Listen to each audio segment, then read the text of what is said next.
गर्मजोशी से आपका स्वागत है हमारे अबंडेंट लाइफ टेलीविजन प्रोग्राम में। एक बार फिर से हमारे उद्धारकर्ता और प्रभु यीशु मसीह के सामर्थी और अतुल्य नाम में। प्यारे दोस्तों, मेरा ईमेल एड्रेस नोट कीजिए जो स्क्रीन पर दिया गया है। कृपया मुझे अपना फीडबैक भेजिए और अपने प्रार्थना निवेदन भेजिए। हमारे पास अच्छी प्रेयर टीम है जो 24 घंटे सातों दिन प्रार्थना करती है। हम बड़ी खुशी से आपके लिए प्रार्थना करेंगे और हम आपको जानकारी देकर कहेंगे कि हमने आपके लिए प्रार्थना की है। मैं आपको बहुत ही महत्वपूर्ण शीर्षक पर संदेशों की श्रृंखला सिखा रहा हूं और वो है कि हमारा भीतरी मनुष्यत्व पवित्र आत्मा के द्वारा बल पाते चले जाए। आइए इसका बुनियादी वचन पढ़ते हैं। इफिसियों अध्याय 3 वचन 16 कि वो अपनी महिमा के धन के अनुसार तुम्हें ये दान दे कि तुम उसके आत्मा से अपने भीतरी मनुष्यत्व में सामर्थ पाकर बलवंत होते जाओ। प्यारे दोस्तों, ये तो एक बहुत ही सफल मसीह जीवन का रहस्य होता है।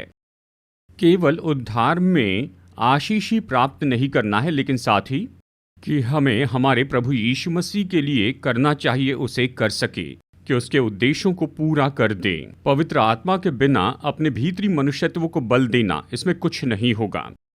और इसलिए ये सीरीज इतनी महत्वपूर्ण है। इस संदेश में हम एक और नजरिया देखेंगे कि कैसे पवित्र आत्मा को हमारे भीतरी मनुष्यत्व को बल देना होगा। इसका शीर्षक है पवित्र आत्मा को उस भीतरी मनुष्यत्व के मन को बल देना होगा जो हमारे अंदर है। मैं आपके लिए पढ़ रहा हूँ 2 तीमुथियुस अध्याय 1 वचन 7। क्योंकि परमेश्वर ने हमें भय की नहीं पर सामर्थ और प्रेम और संयम की आत्मा दी है। ये तो बहुत ही अच्छा वचन है मेरे दोस्तों। ये तो पवित्र आत्मा का काम है कि हमारे मन को बल देते जाए। सबसे पहले हमें जानना चाहिए कि परमेश्वर ने हमें भय का आत्मा नहीं दिया है। आत्मा यानी मन, ऐसा मन जो हमेशा डरते रहता है। जानते हैं, ऐसा मन जो हर समय डरते रहता है, ये तो निश्चय ही बहुत से बुरे परिणामों को भुगतता है। इस वचन को सुनिए, भजन 73 वचन 19। वे क्षण भर में कैसे उजड़ गए हैं, वे मिट गए, वे घबराते घबराते नष्ट हो गए हैं। हम सब ये जानते हैं कि जब हमारा मन डर से भरा होता है तो वो डर हमें नीचे लाता है। यह हमारे मन को परेशान करता है। डर हमारी क्षमता चुरा लेता है। हम उन सारी बातों को हासिल नहीं कर पाते जो हमें अपने जीवन में हासिल करनी चाहिए, चाहे शारीरिक, भावनात्मक या आत्मिक हो। डर हमारे आनंद को चुरा लेता है। यह हमारी शांति को चुरा लेता है। देखिए, मसीह विश्वासी के जीवन में डर के अलग अलग स्तर होते हैं। पहला स्तर है सामान्य डर। ये अच्छा है, ये डर तो होना चाहिए क्योंकि ये जीवन की रक्षा करता है। लेकिन जब ये डर बढ़ते चला जाता है तो ये एक साइकोलॉजिकल समस्या बन जाता है। यानी हर समय, जानते हैं, इस डर के दबाव में होते हैं और ये डर हमें नीचे खींचता है हमारे जीवन के हर एक नज़रिए में। ये साइकोलॉजिकल डर है। और फिर डर का एक और ऊंचा स्तर है जिसे हम साइकेट्रिक फोबिया हम कहते हैं। डर हमारे मन में इतना जड़ पकड़ लेता है कि ये तो साइकेट्रिक समस्या हो जाता है। साइकेट्रिस्ट इसे कहते हैं एब्सेसिव फोबिया, या लोगों का डर या किसी वस्तु का डर। तो मसीह जीवन में प्यारे दोस्तों, परमेश्वर ने हमें नहीं दिया है ऐसे डर का मन या डर की आत्मा। हमें इस पर जय पानी है। अगर आप गौर से देखें तो ये डर हमारे अंदर के पुराने मनुष्यत्व का है। हमारे अंदर का वो पुराना स्वभाव हमेशा डरता है। लेकिन मसीह जीवन की सुंदरता तो ये है, परमेश्वर ने मसीह में हमें नया मनुष्यत्व दे दिया है। वो उद्धार पाया व्यक्ति, ये बदल गया व्यक्ति, न्यायजन पाया व्यक्ति है। ये नया मनुष्यत्व, भीतरी मनुष्यत्व हर एक दिन ये तो पवित्र आत्मा के द्वारा अपने मन में बल पाते जाए। जो कि अभी डरा हुआ मन है वो साहसी मन हो जाना चाहिए। पवित्र आत्मा यही तो करता है, उसे हमारे मन को साहस से बल देना पड़ता है।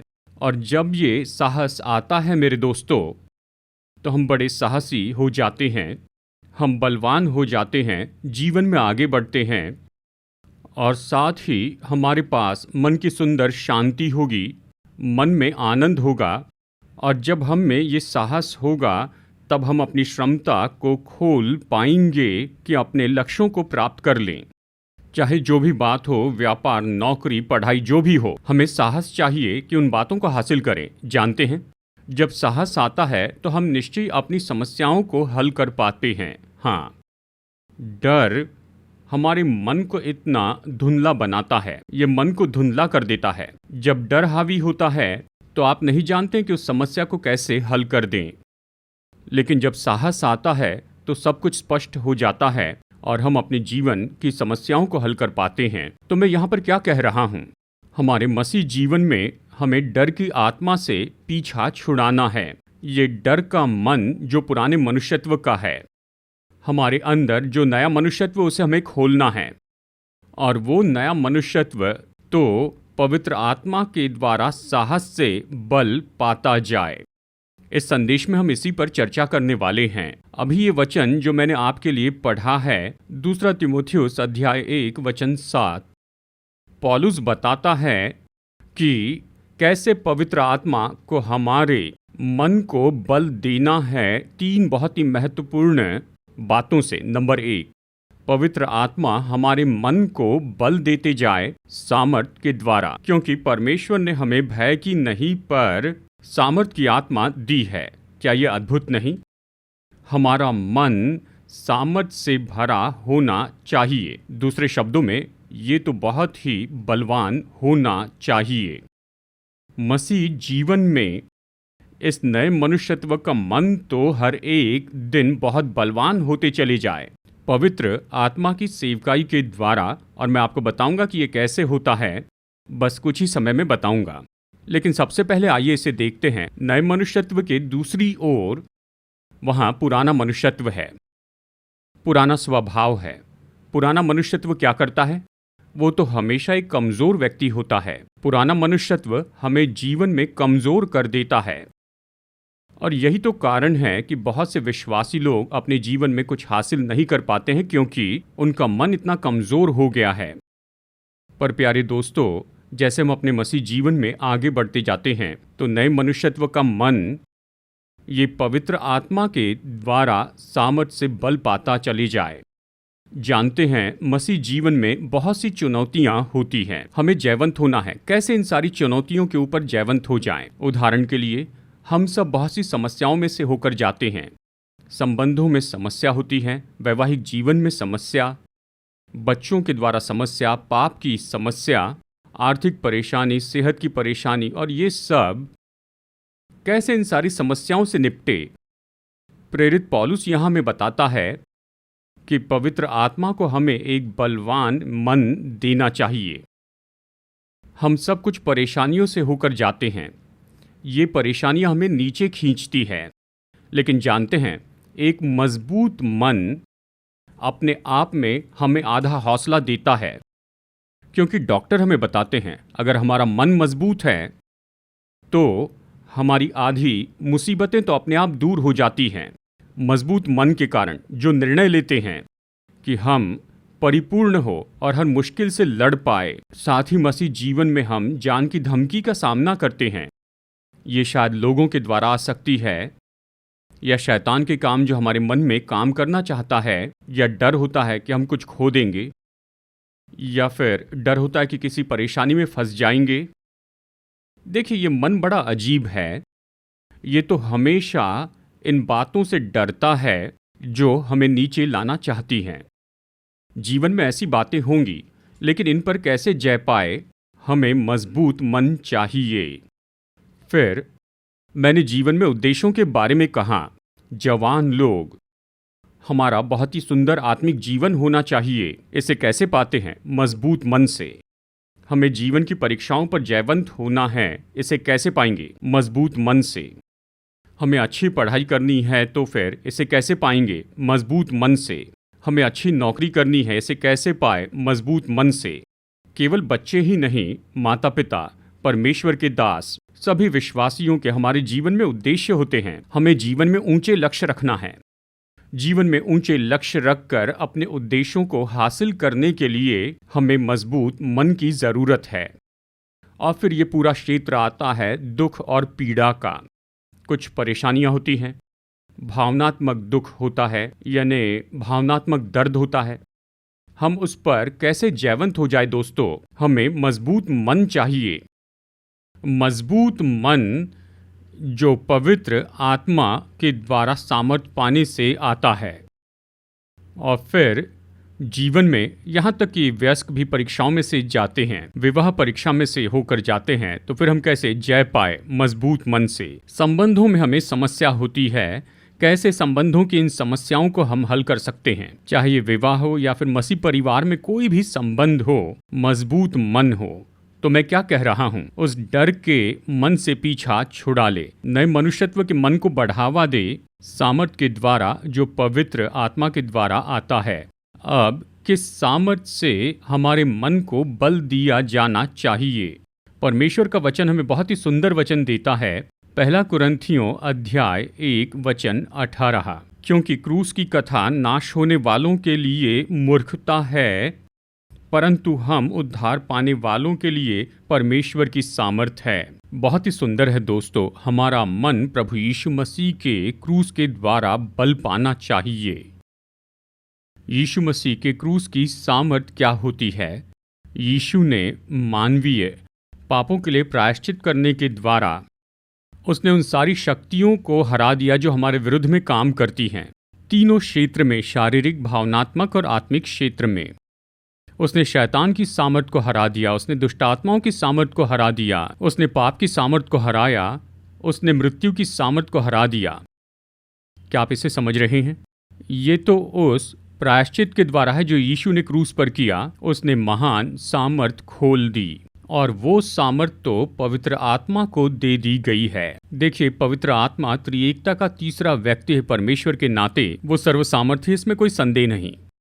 पर परमेश्वर का वचन ये नहीं कहता। वचन ये कहता है कि यीशु ने क्रूस की सामर्थ पवित्र आत्मा को सौंप दी।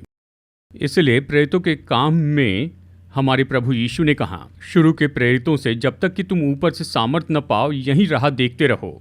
ये तो प्रभु यीशु मसीह के क्रूस की सामर्थ है दोस्तों।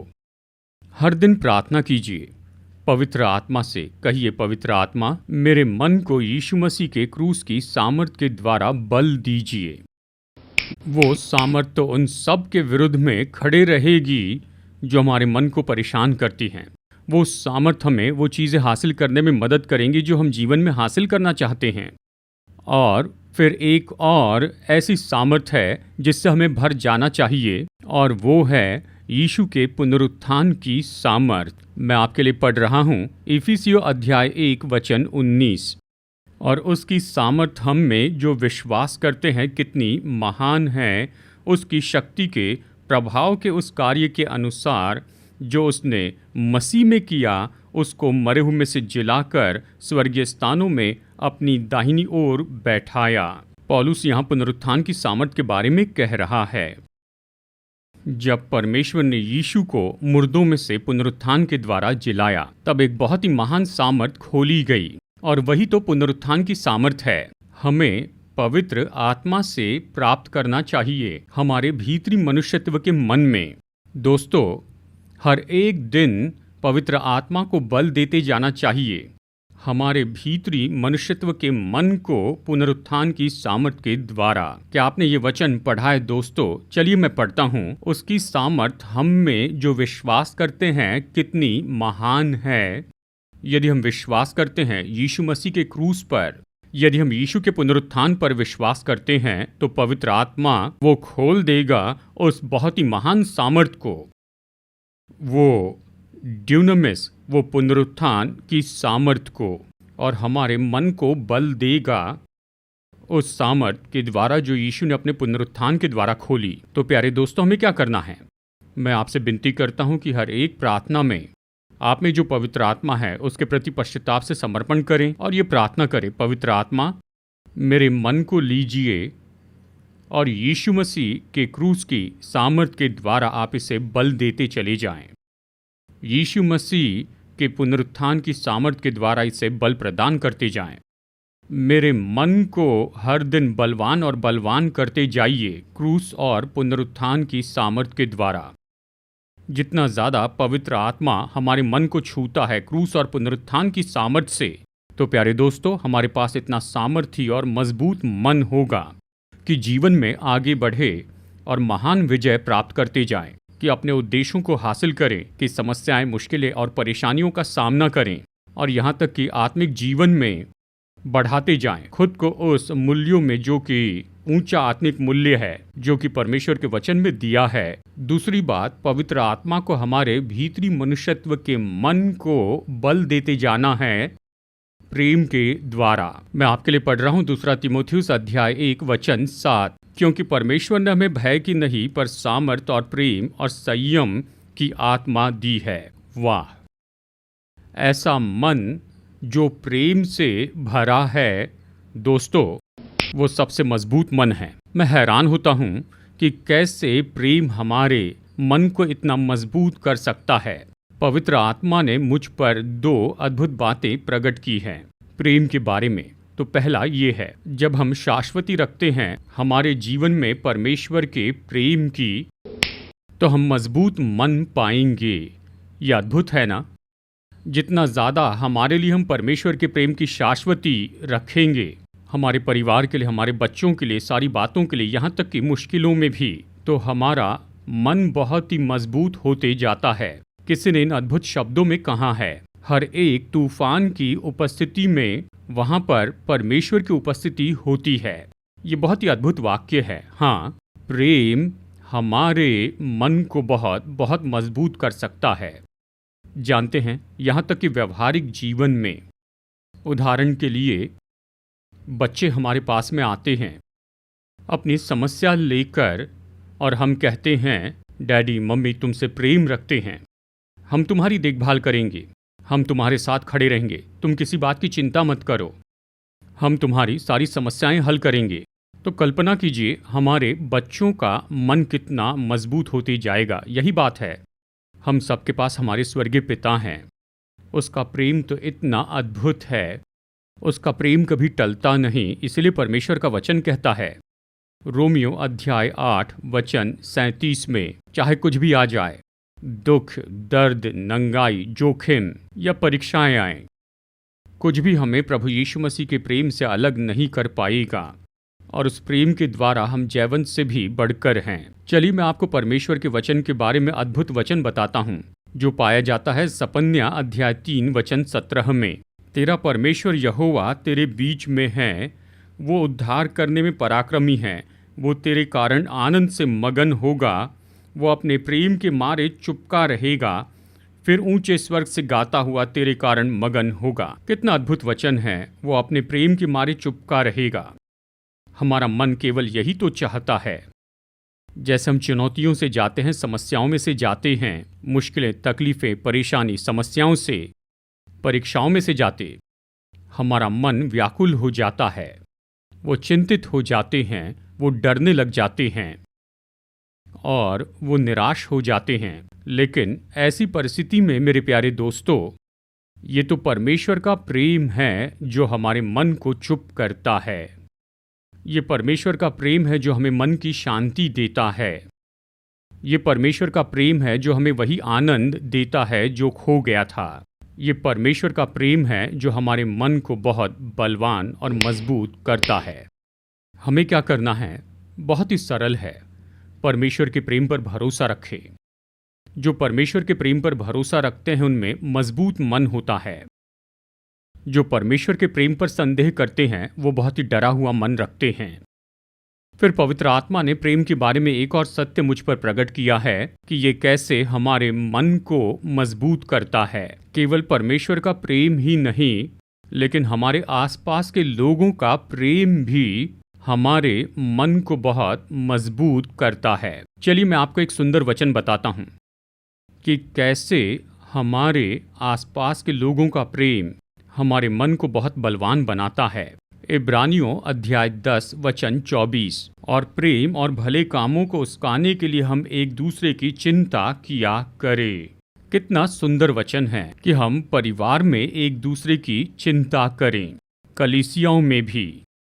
मित्रों, रिश्तेदारों, आइए हम एक दूसरे की चिंता करें। क्या करने के लिए? कि प्रेम को उकसाते चले जाएं, लोगों से प्रेम रखें। यह अद्भुत है ना? जब लोग हमसे प्रेम रखते हैं, जब हम अपने आसपास के लोगों के प्रेम के बारे में शाश्वती रखते हैं, तो हमारा मन बहुत ही मजबूत हो जाता है। और परिवार तो इसी के बारे में है, कलीसिया तो इसी के बारे में है, और सारे मसीह संबंध तो केवल इसी के बारे में हैं। हम लोगों से प्रेम करते हैं और इसीलिए हम उनकी मदद करते हैं। और वो प्रेम और वो सहायता ये महान रीति से मन को मजबूत करती है। चलिए, मैं आपको बताना चाहता हूं कि पवित्र आत्मा इस समय आपसे क्या कहना चाहता है। कि शायद हो सकता है कि आपके परिवार में कोई है जो प्रेम के लिए भूखा है। वो प्रेम पाना चाहते हैं, वो तो आपकी सहायता पाना चाहते हैं, वो आपकी मदद की राह देख रहे हैं, चाहे ये परिवार में हो या फिर चर्च में हो। मैं आपको बताऊं दोस्तों, इस संदेश के बाद में उस व्यक्ति के पास में जाकर आप उनसे कहें कि आप उनसे प्रेम रखते हैं, आप उनके साथ में हैं, कि आप उनकी देखभाल करेंगे, आप उनके साथ में खड़े रहेंगे, कि उनकी समस्या को हल करें, कि उनके अकेलेपन को दूर करें और अपने प्रेम की शाश्वती उन्हें दे। ये सच में मन को कितना मजबूत करता है। प्रेरित पौलुस यहाँ पर यही कह रहा है। परमेश्वर ने हमें प्रेम का मन दिया है। परमेश्वर का प्रेम और हमारे आसपास के लोगों का प्रेम हमें क्या करना है? हर एक प्रार्थना में आपके अंदर रहने वाले पवित्र आत्मा को समर्पण करें और ये प्रार्थना करके कहें, पवित्र आत्मा, कृपया यीशु मसीह के प्रेम के बारे में मुझे शाश्वती दीजिए और मैं अपने प्रियजनों के प्रेम को प्राप्त करूं। और जब तक कि ऐसा किया जाता है, हमारा मन इतना मजबूत हो जाता है कि जीवन में हर बात का सामना कर सकता है। केवल नकारात्मक ही नहीं, लेकिन सारे सकारात्मक बातों को पा सकता है जो हम जीवन में हासिल करना चाहते हैं। तीसरी बात, पवित्र आत्मा को हमारे भीतरी मनुष्यत्व को देना होगा, बहुत ही संयमी मन। चलिए इस वचन को फिर से पढ़ते हैं। 2 तीमुथियुस अध्याय 1:7। क्योंकि परमेश्वर ने हमें भय की नहीं पर सामर्थ और प्रेम और संयम की आत्मा दी है। हाँ, संयमी मन तो हमेशा मजबूत मन होता है। संयमी मन तो हमेशा साहसी मन होता है। जो ग्रीक शब्द यहाँ संयम के लिए आया है वो है सफोनिमोस। जानते हैं ऐसे बहुत से अनुवाद आए हैं, लेकिन इसका सटीक अर्थ तो ये है, यानी सही न्याय करने का मन रखना। वाह, सही न्याय करना। जब पवित्र आत्मा हमें सही न्याय करने का मन देता है तो हमारा मन मजबूत हो जाता है। समस्या क्या है? समस्या यही है कि पुराने मनुष्यत्व में डर का मन है। वो समस्या में सही नहीं सोच पाता, वो समस्या का मूल्यांकन नहीं कर पाता, वो सब कुछ पूरा गड़बड़ी में ले आता है और पुराने मनुष्यत्व के कारण हमारा मन पूरी गड़बड़ी में पड़ जाता है और वही तो हमें बहुत डर में ले जाता है। नहीं, हमारे नए मनुष्यत्व में तो निश्चय ही संयमी मन हो, मतलब ऐसा मन जो हमेशा इन बातों का मूल्यांकन करता है। ये तो सही न्याय करने का मन होता है। उदाहरण के लिए आइए सोचते हैं कि अचानक कोई परेशानी आ गई। पुराना मनुष्यत्व क्या कहेगा? वो नहीं जानता कि क्या सोचे, ये नहीं जानता ये परेशानी कहाँ से आई, वो नहीं जानता इस परेशानी से कैसे निपटे। लेकिन इस नए मन में सच्चा न्याय है कि वो इस परेशानी को समझ सके कि ये क्यों आई है, इसका कारण क्या है, कि इसे कैसे हल करे, इसके लिए कैसी प्रार्थना करें और कैसे छुटकारा पाए। वो उस परेशानी का मूल्यांकन करता है और फिर वो सही निर्णय लेता है कि उस परेशानी पर जय पाए। हम इसी तरह के संयमी मन के बारे में कह रहे हैं। जीवन की हर एक बातों में, कहिए जीवन में कहीं चुनौती है, आप कुछ हासिल करना चाहते हैं। पुराना मनुष्यत्व कहता है तुम कमजोर हो, तुम कुछ नहीं कर सकते। नया मनुष्यत्व कहता है मेरे पास में सच्चा न्याय है, मैं जानता हूं कि मेरे सामने एक उद्देश्य है, मैं उसे कैसे पा सकता हूं। नए मनुष्यत्व का मन वो उन बातों का मूल्यांकन करने लगता है और वो उद्देश्य क्या है? मैं इसे कैसे हासिल कर सकता हूँ? मुझे कौन से कदम उठाने चाहिए? मुझे कौन से निर्णय लेने चाहिए? मैं कैसे आगे बढ़ सकता हूँ? ये अद्भुत बात है। जब आप में इस तरह की परख होती है तो शांति आती है, आनंद आता है और आप अद्भुत बल पाते हैं। एक बार जान जाए कि इस काम को कैसे करें तो मन इतना मजबूत होता है कि आप आगे बढ़ते हैं कि जो हासिल करना है उसे हासिल कर लें। हम क्या कह रहे हैं दोस्तों? पवित्र आत्मा तो हमें देगा, सच्चा न्याय करने का मन देगा, सच्ची परख के लिए। ऐसा मन जिसमें निर्माण करने वाली सोच हो, ऐसा मन जो कदम उठाता है कि अपनी समस्या कैसे हल करें या कौन से कदम उठाने हैं कि अपने उद्देश्यों को हासिल करें। ये बहुत ही अद्भुत है। ये संयमी मन, संयमी न्याय, ये हमें हमारे मन में बहुत मजबूत करता है और ये हमें ये विजय के मार्ग पर लेकर जाता है। अब सवाल ये है, हमें कौन से कदम उठाने हैं, कौन से निर्णय लेने हैं? खैर, यीशु ने इसे बहुत स्पष्ट कहा यूहन्ना 16:13 में, परंतु जब वो अर्थात सत्य का आत्मा आएगा तो तुम्हें सब सत्य का मार्ग बताएगा, क्योंकि वो अपनी ओर से न कहेगा, परंतु जो कुछ सुनेगा वही कहेगा और आने वाली बातें तुम्हें बताएगा। पवित्र आत्मा तो सत्य का आत्मा है। वो हमें सारे सत्य में लेकर चलेगा, खास करके यहाँ इस दृष्टिकोण में, यानी अच्छी सोच में, सही परख में कि कौन से निर्णय लेने हैं, किस मार्ग में जाना है। सही निर्णय क्या है, सारे सत्य में अगुवाई करता है। हमें मार्गदर्शन के लिए पवित्र आत्मा पर आधारित रहना है। वो हमें संयम का मन देगा जिसके द्वारा हम समस्याओं में सोच सकेंगे।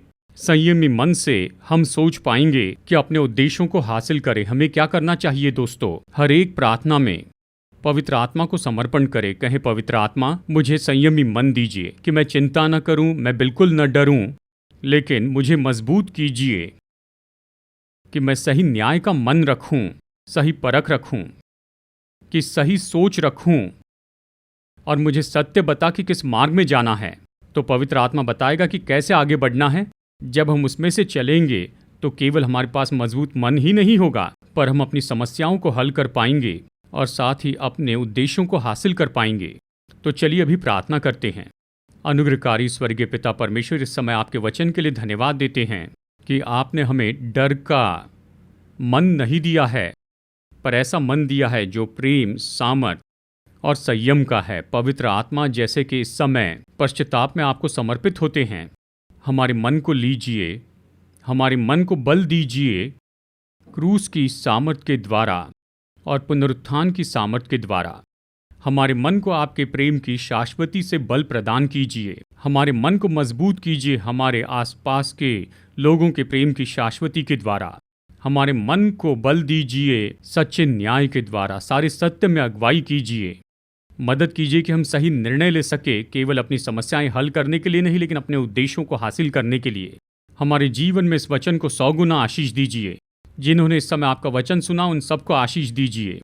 मैं इन्हें और इस वचन को आपके बहुमूल्य हाथ में सौंपता हूँ और हमारे उद्धारकर्ता और प्रभु यीशु के नाम में मांगता हूँ, आमीन। प्यारे दोस्तों, मैं पिछले 44 साल से सेवकाई में हूँ और बहुत ही फलवंत सेवकाई चला रहे हैं हैदराबाद, भारत से।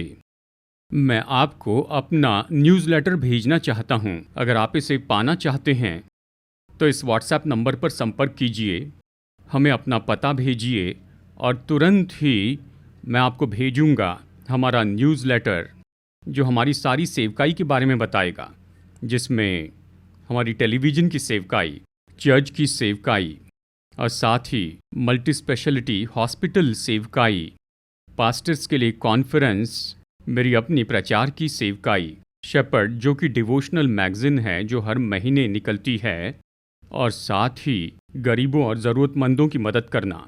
और ये बहुत ही समझने वाली सेवकाई का तरीका है, उस सेवकाई के अनुसार जो हमारे प्रभु यीशु मसीह ने की है, पूरी सेवकाई। अगर आप मेरा न्यूज़लेटर पाना चाहते हैं तो कृपया अपना पता व्हाट्सएप कीजिए इस नंबर पर और हम तुरंत ही आपको हमारा न्यूज़लेटर भेजेंगे।